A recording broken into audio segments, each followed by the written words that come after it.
안녕하세요. 최차장의 속풀이 최남민 기자입니다. 지난번에는 울릉공항에 대해서 설명을 드렸는데요. 많은 관심 감사합니다. 저희 이번 속풀이 시작 전에 앞서서 울릉공항에 대해서 한 가지 사과드릴 게 있는데요. 당시 울릉공항 건설사업관리단 설명을 바탕으로 무사고라고 말씀을 드렸는데 많은 분들이 지적해 주신 바와 같이 확인해 보니 작년에 가드봉 토사 절취 과정에서 근로자 사망사고가 있었습니다. 감리단에서는 앞으로 좀 무사고로 진행하겠다고 발언하신 건데 제가 제대로 확인하지 못하고 말씀드린 점 사과드립니다. 죄송합니다. 다음부터는 좀 철저히 확인 후에 말씀을 좀 드리도록 하겠습니다. 그럼 이제 이번 속풀이 시작하겠습니다. 이번 편도 공항 이야기인데요. 이번에는 그중 한 가지입니다. 많은 분들이 관심이 많으실 텐데 가덕도 신공항입니다. 국토교통부는 11월 21일 날 가덕도 신공항에 대한 브리핑을 열고 연내 사업자 선정 입찰 공고를 내겠다고 밝혔습니다. 지난 6월에 최초 우선 협상자 대상자였던 현대건설 컨소시엄의 우선 협상자 자격을 박탈한 지 약 5개월 만입니다.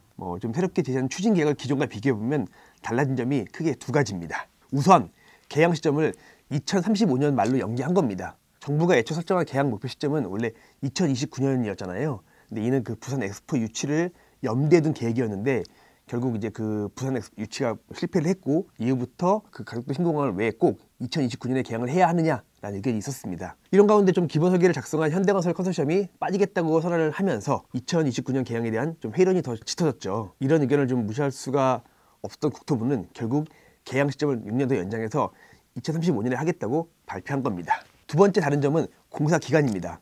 국토부가 최초 제시한 공사 기간은 84개월이었는데 이번 발표를 통해서는 여기에 22개월을 더 늘려 106개월을 새로운 공사 기간으로 제시했습니다. 관련 발표 잠시 보시겠습니다. 가덕도 신공항의 성공을 위해선 해상 연약 지반을 효과적으로 개량하는 것이 핵심이므로 지방 안정하에 충분한 기간을 부여해야 한다는 대다수 전문가들의 의견을 반영하였습니다. 차장님, 네. 인터뷰를 봤는데 네. 이거를 기간을 늘린다고 하게 되면 네. 이제 비용적인 부분이 네. 좀 바뀔 텐데 네. 공사비 변화는 없는 건가요? 공사 기간 연장과 함께 사업비도 당연히 올랐는데요. 약 10조 7천 2백억 원으로 약 1,700원, 1,800원 정도 올랐습니다. 안전 강화와 안정적인 추진을 위해 충분한 공사 기간을 준다는 건 분명 좋은 일입니다. 하지만 현대건설이 기본 설계안을 통해서 제시한 공사 기간과 크게 다르지 않다는 점에서 논란이 일고 있고요. 참고로 현대건설이 제시한 공사 기간은 108개월입니다. 불과 2개월 차이밖에 안 나는데요. 108개월에 제시한 현대건설의 요청을 받아들였다면 되돌아가지 않고 지금쯤 실시 설계를 하고 있을 것이란 의견입니다. 앞서 말씀드린 대로 국토부는 이렇게 좀 큰 틀을 바꾼 가덕도 신공항 건설 사업에 대해서 연내 사업자 선정 공고를 내고 내년 우선 협상자를 선택하겠다는 계획입니다. 이어 내년 하반기에는 우선 시공분에 대한 착공을 유도하겠다는 방침입니다. 차장님, 그러면은 예. 이 가덕도 신공항도 네. 재추진을 두고 이제 다양한 의견들이 있을 수 있는데 있죠, 그쵸, 예. 그 당사자인 부산 예. 같은 경우에는 네. 여기에 대한 뭐 다른 의견들이 없는 건가요? 일단 지금 좋다는 반응과 약간 좀 반발 반응 두 가지 반응이 공존을 하고 있는데요. 일단 당연히 재추진은 반겼습니다. 근데 하지만 2035년 개항간 106개월간의 공사 기간을 두고 반발을 좀 하고 있는데요. 국토부 발표 직후 박형준 부산시장은 부산시는 그간 84개월간의 공기를 좀 신속히 맞춰달라고 계속 요구해 왔지만 국토부의 이번 결정에 실망감을 감출 수 없다며 강한 유감을 표시했습니다. 또 신공항과 거점 항공사 추진 부산시민운동본부도 기자회견을 열고 정부의 계획 변경에 국제사업 추진에 잘못된 사례를 남길 수 있다고 지적하기도 했습니다. 심지어 공기를 늘렸지만 영역지반 심화 우려와 조류 충돌 가능성이 사라진 게 아니라면서 원점 재검토를 주장하는 목소리도 있습니다. 이들은 가덕도 신공항 건설 대신 김해공항을 확장하자는 확장을 대안으로 제시하고 있습니다. 지난 2016년에 정부가 동남권 신공항 입지를 분석했는데요. 당시 이 영역을 담당했던 프랑스 파리 공항공단 엔지니어링은 가덕도 신공항 후보지에 대해서 태풍, 해일에 취약하고 지반마저 연약하다면서 안전성, 경제성이 모두 낙제점을 줬습니다. 이들은 좀 가덕도 신공항 공사비의 약 20%만 들이면 김해공항을 허브 공항으로 확장할 수 있다고 주장하고 있습니다. 그렇다면은 이 이후에 추진이 좀 쉽지는 않겠어요. 예, 저도 같은 생각인데요. 좀 그래도 국토부가 좀 추진을 공식한 만큼 부산시와 반대하는 이들에 대한 설득을 병행해야 하지 않을까 좀 생각을 좀 하고 있습니다.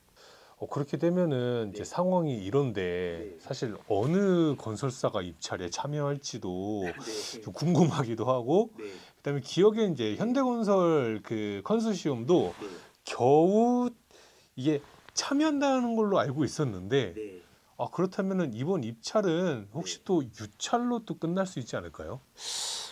사실 좀 이 부분도 좀 걱정인데요. 그럼에도 좀 다행스러운 점은 대우건설이 좀 현대건설의 명맥을 이어받아서 입찰에 참여할 준비를 좀 하고 있습니다. 뭐 아직은 좀 그 컨소시엄 세팅 초기 단계라서 뭐 구성은 아직 끝난 게 아닌데요. 일단은 좀 대우건설의 파트너가 될 포스코 ENC도 내부에서 재논의를 하고 있습니다. 그리고 이 컨소시엄 안에 대형사의 남은 한 자리를 누가 차지할지도 관심입니다. 일단 우선 10대사 중에서 삼성물산, DLENC, GS건설, SK에코플랜트, HDC, 현대산업개발 등은 별로 이 가덕도 신공항에 대해서 별 관심이 별로 없습니다. 고난이도 등으로 우리가 할 수 없는 사업이라 판단한 거죠. 이제 현대건설과 현대건설의 자회사 현대엔지니어링은 좀 구조상 참여가 불가능하고요. 남은 곳이 이제 롯데건설인데요. 현재 롯데건설은 참여 여부를 내부적으로 논의하고 있는 것으로 알려졌습니다. 좀 이어 이제 그래도 11위부터 따져보면 하나건설 부문과 좀 우리나라 건설사 중에서 비교적 공항 건설 실적이 많은 HJ 중공업 등이 참여 후보로 꼽히고 있습니다. 가덕도 신공항은 좀 바람이 많이 불어서 문제인데 짓는다고만 하는 게 아니라 사실 사후 관리도 굉장히 중요하잖아요. 굉장히 중요하죠. 네, 거기에 대한 대응은 아직까지는 없는 건가요? 대안은?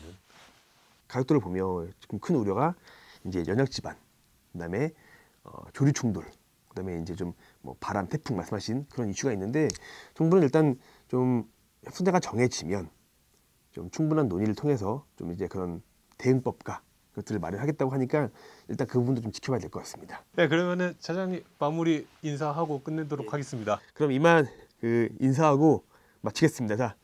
자, SOC는 생활이다. 예, 감사합니다.